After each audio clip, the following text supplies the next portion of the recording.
देखिए, जब सनातन हिंदू विचारधारा के लोग हज यात्रा में नहीं जाते हैं तो उनके लोगों को भी जो है गरबा में नहीं आना चाहिए और गरबा के मुख्य दरवाजे पर गोमूत्र रखना चाहिए। नवरात्रि का पावन पर्व शुरू हो चुका है। आज यानी सोमवार से मां दुर्गा का आगमन हो गया है और माता रानी 10 दिनों तक भक्तों को सेवा का मौका देंगी। हर घर से लेकर पावन दैवीय स्थल और मंदिरों में श्रद्धा का माहौल है। भक्तगण मां की आराधना कर उन्हें प्रसन्न करेंगे।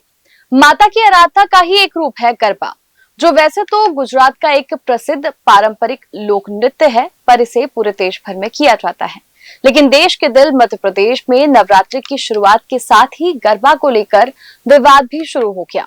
वैसे तो मध्य प्रदेश का धार्मिक विवादों से गहरा नाता है, लेकिन इस बार ये विवाद हुआ है गरबा पंडालों के बाहर लगी उस होर्डिंग को लेकर, जिस पर कुछ ऐसा लिखा गया जिसने त्योहार के मौसम में विवादित माहौल को गरमा दिया। दरअसल देश भर की तरह मध्य प्रदेश के भी हर शहर, कस्बे से लेकर गांव तक गरबा का आयोजन किया जाता है, लेकिन इस आयोजन में दूसरे धर्मों के लोगों का आना विवाद का कारण बन जाता है। राजधानी भोपाल में तो नवरात्रि शुरू होने के पहले से ही सनातनी क्रांति शुरू हो गई। गरबा उत्सव कार्यक्रमों में गैर हिंदुओं के प्रवेश को बैन करने को लेकर हिंदू संगठन से लेकर मंत्री विधायक तक सामने आ गए।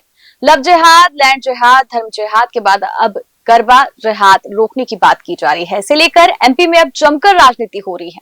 हिंदू संगठन सख्त विरोध कर रहा है, किसी भी कीमत पर गैर हिंदुओं को पंडाल में प्रवेश नहीं दिया जाए। इन सबके बीच भोपाल में गरबा पंडालों में गैर हिंदुओं की एंट्री को बैन करने को लेकर एक विवादित होर्डिंग सामने आई, जिस पर लिखा गया, जिहादियों का आना सख्त मना है, पकड़े जाने पर घर वापसी कराई जाएगी।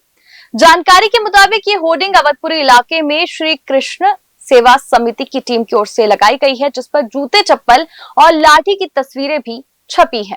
गरबा पंडालों में प्रवेश के लिए समिति ने 5 नियम भी बनाए हैं। माथे पर तिलक लगाना, हाथों में कलावा पहनना, आधार कार्ड दिखाना, गंगाजल और गौमूत्र का आचमन करना, बरहा देवता और मां दुर्गा की तस्वीर के सामने नमन करना। श्री कृष्ण सेवा समिति का कहना है कि जो सनातन धर्म में विश्वास रखते हैं, मां बहनों का सम्मान करते हैं, देवी को मानते हैं, उनका स्वागत है। जो गंगा जल पीते हैं, कलावा बांधते हैं, तिलक लगाते हैं, बरहा देवता को प्रणाम करते हैं, उन सभी का सनातन में स्वागत है।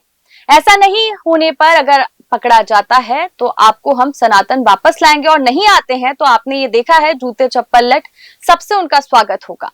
पंडाल के बाहर युवकों को लाठी डंडों के साथ खड़ा कर दिया जाएगा।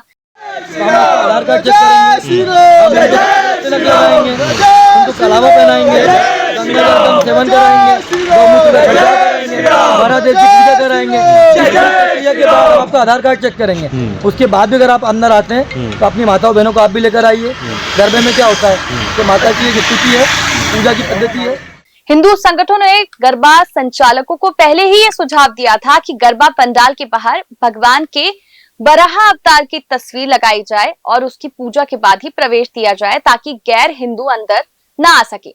और सिर्फ हिंदू संगठन ही नहीं, विधायक से लेकर मंत्री भी नवरात्रि और गरबा में दूसरे धर्म के लोगों की एंट्री को लेकर बयान दे चुके हैं। जहां मंत्री विश्वास सारंग ने कहा है कि गैर हिंदुओं को गरबे में आने की अनुमति नहीं मिलेगी। गरबा हमारी सनातन परंपरा का वो पावन पर्व है जिसमें मां दुर्गा की स्तुति की जाती है। जो सनातनी है, जो हिंदू धर्म का पालन करता है, उसे गरबा में आने दिया जाएगा।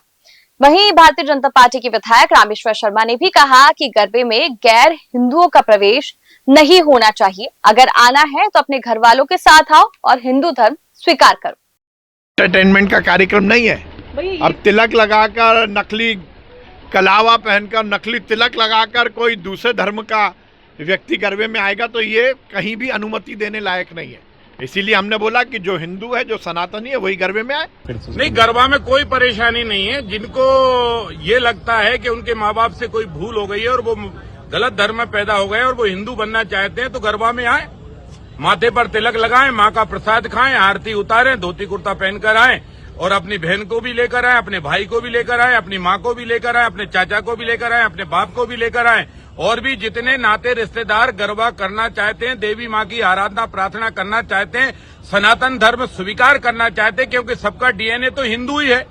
कोई 100 साल पहले, कोई 50 साल पहले, कोई मुसलमान बन गया, कोई ईसाई बन गया। अगर वो फिर से देवी की आराधना करना चाहता है, गरबा करना चाहता है, तो गरबा करें। हम एक चम्मच जो है गंगा जल पिला के, तुलसी का पत्ता खिला के उनको हिंदू बना देंगे, कोई परेशानी नहीं। भाजपा नेताओं का कहना है कि आप अपना त्योहार मनाएं और हिंदू अपना त्योहार मनाएं। जो लोग नवरात्रि में टीका लगाकर, कलावा बांधकर, केसरिया गमछा पहनकर आते हैं, उनको अब नहीं छोड़ा जाएगा। हिंदू संगठनों का कहना है कि पंडाल की सुरक्षा और परंपराओं का अपमान करने वालों को रोकने के लिए ये नियम बनाए गए हैं। फिलहाल भोपाल का ये विवाद और होर्डिंग चर्चा का विषय बन गया है। आपकी क्या राय है कि गरबा पंडालों में गैर हिंदुओं का आगमन होना चाहिए या फिर उनकी एंट्री बैन होनी चाहिए? कमेंट सेक्शन में अपनी राय जरूर बताएं। वीडियो को लाइक शेयर जरूर करें। चैनल चौथा खंबा को सब्सक्राइब कर ले। आपसे मुलाकात होगी अगली वीडियो में। तब तक के लिए नमस्कार।